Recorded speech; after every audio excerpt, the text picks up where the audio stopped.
Di bulan Ramadan kali ini, masih ada puluhan orang terlihat di pasar-pasar di Ramallah untuk berbelanja makanan dan permen beberapa hari menjelang bulan puasa. Namun harga yang tinggi juga menghambat perayaan yang biasanya terjadi dalam setahun. Persiapan menyambut bulan Ramadan kali ini tak seperti tahun-tahun sebelumnya. Sementara bantuan terus mengalir ke Gaza, pesawat bantuan kemanusiaan melepaskan bantuan melalui udara ke wilayah Gaza Utara. Namun sebagian besar perbekalan tidak tepat sasaran, sehingga banyak yang jatuh ke laut. Tak hanya itu, buruknya pengelolaan bantuan membuat warga Gaza tetap kekurangan makanan.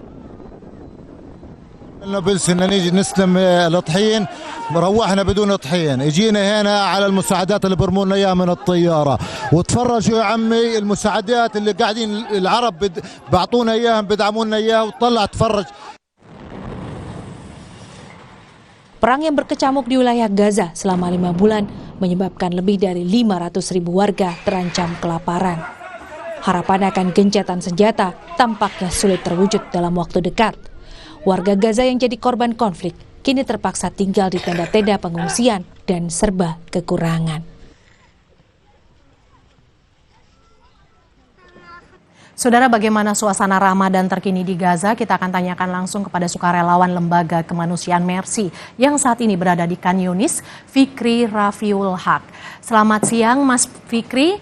Selamat siang waktu Jakarta, selamat pagi waktu Gaza, Mas Fikri. Bagaimana warga Gaza menjalani Ramadan mereka di tengah perang yang masih berkecamuk?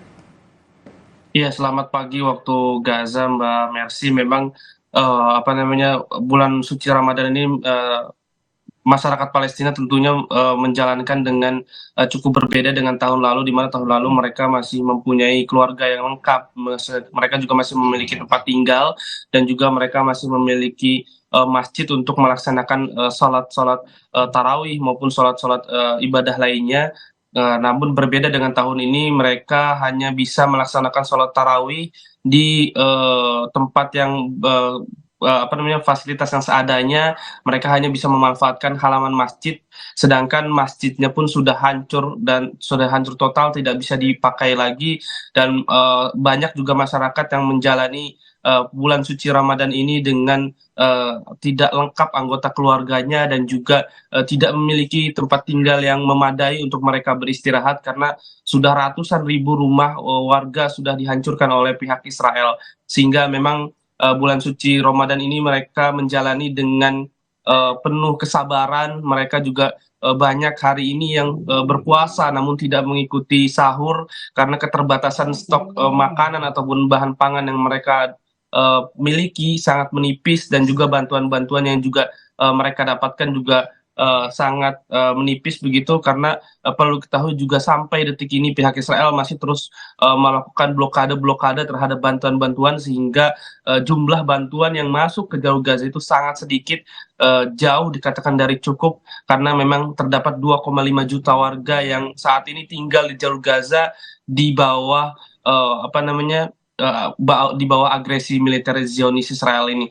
Dan memang beberapa hari yang lalu memang banyak juga bantuan-bantuan yang diterjunkan melalui udara, namun sekali lagi bantuan-bantuan ini kurang efektif, di mana memang bantuan ini pun mengakibatkan insiden kecelakaan, di mana memang parasutnya tidak berfungsi dengan baik, sehingga menimpa warga yang sedang menunggu. Data yang saya dapatkan bahwa sampai sehari ini ada 5 orang warga yang meninggal akibat bantuan tersebut, karena insiden parasut yang tidak bisa terbuka, dan juga banyak juga salah target, di mana banyak ya turun di laut ataupun perbatasan Mesir dan juga Israel, sehingga masyarakat tidak bisa menggapai bantuan-bantuan tersebut. Dan memang yang paling efektif adalah bantuan-bantuan tersebut melalui jalur darat saja, melalui Rafah antara perbatasan Mesir dan jalur Gaza.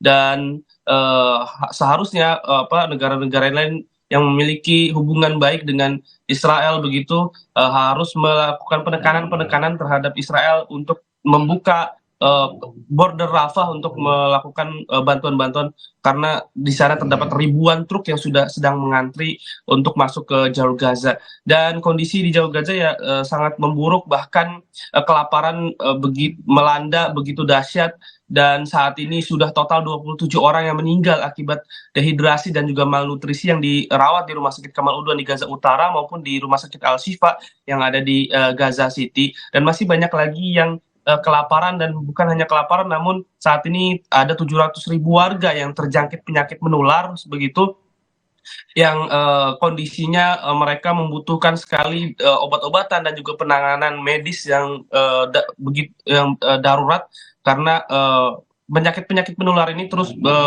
menulari warga-warga karena kondisinya sangat buruk. Di tenda-tenda pengungsian banyak genangan-genangan air akibat saluran-saluran air yang rusak dan dibom juga oleh pihak Israel, sehingga ini menimbulkan banyaknya penyakit yang dialami oleh masyarakat Gaza. Mas Fikri, dengan situasi seperti yang Anda jelaskan tadi, lantas bagaimana dengan stok makanan untuk sahur dan berbuka warga? Seperti apa yang dilakukan oleh warga dengan situasi ini? Ya, seperti yang saya sampaikan bahwa tadi mereka banyak yang tidak sahur, ataupun mereka hanya sahur dengan makanan seadanya, misalnya kentang rebus ataupun makanan-makanan kaleng, karena mereka hanya memiliki itu. Bahkan mereka mendapatkan makanan saja sudah sangat bersyukur sekali. Mereka sebelum datang bulan suci Ramadan ini, bahkan mereka juga sebenarnya sudah sering berpuasa, karena sekali lagi bantuan masih sangat sulit. Mereka hanya bisa memakan 1 hari sekali atau bahkan 2 hari sekali, saking sulitnya makanan yang mereka miliki begitu, stoknya yang sangat menipis. Dan untuk berbuka pun sama, mereka hanya makan sederhana saja, yang penting mereka bisa membatalkan puasa mereka pada azan maghrib begitu.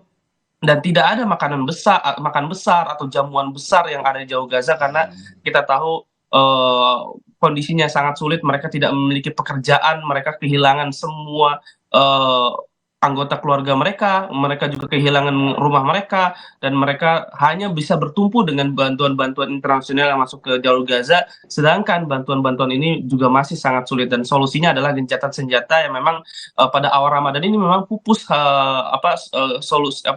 gencatan senjata tidak bisa diadopsi begitu. Namun informasi yang saya dapatkan bahwa akan adanya diskusi mengenai gencatan senjata pada minggu depan antara kedua belah pihak yang dimediasi oleh Qatar, Mesir, dan juga Amerika Serikat. Baik, terima kasih Fikri Rafiul Haq, sukarelawan Lembaga Kemanusiaan Mercy yang saat ini berada di Khan Yunis.